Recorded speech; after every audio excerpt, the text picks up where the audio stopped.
गौर से देखिए, एक तरफ भानु के घर का दरवाजा है तो दूसरी तरफ महादेव का। दोनों परिवार हमेशा से ही दरवाजे के सामने ही लड़ते हुए पाए जाते हैं।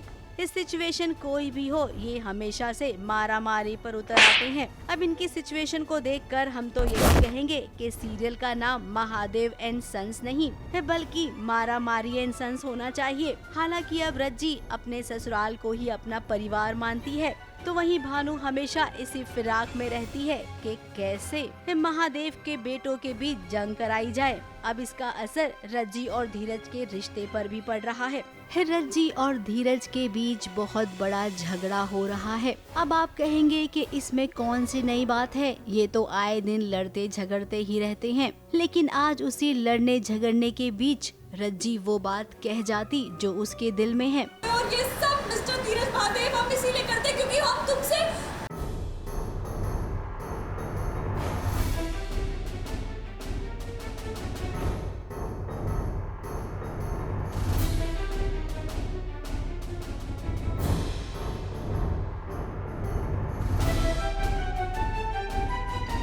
हाँ जी हाँ, वो कहने ही वाली थी धीरज को कि मैं तुमसे प्यार करने लग गई हूँ, लेकिन फिर उसका ईगो बीच में आ गया और वो चुप हो गई। लेकिन हम समझ गए कि रज्जी तुम क्या कहने जा रही थी। अब धीरज आजकल ना अलग ही मूड में है। पापा की नजरों में अच्छा साबित होने के लिए वो किसी से भी भिड़ जाता है। खास करके अपनी पत्नी रज्जी को वो हमेशा ही बातें सुना जाता है। क्यों गई थी तुम भानु मौसी से लड़ने के लिए?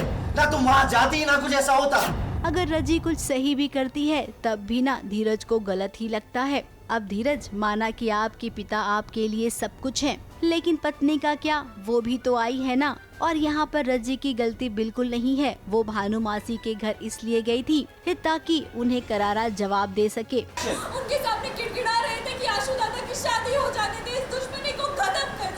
खैर, अभी आप उस जोन में नहीं है कि आपको कुछ समझाया जाए, आप नहीं समझोगे। रज्जी, आप भी देख लीजिए धीरज को बदलते हुए। पहले तो धीरज को शांत कराओ, जब वो गुस्से में हो तब आप उसे जवाब ही मत दो। चुप रहकर धीरज को इस बात का एहसास दिलाओ कि आप उसे समझने लग गई हो। कुछ दिनों तक ऐसा करो, फिर देखिए कैसे धीरज में बदलाव होता है। और हमें ये लगता है कि धीरे धीरे धीरज में भी धीरज आ ही जाएगा। फिर देखना आप दोनों की बात कैसे बनती है। मुंबई से शिवानी सिंह के साथ एबीपी न्यूज रिपोर्ट।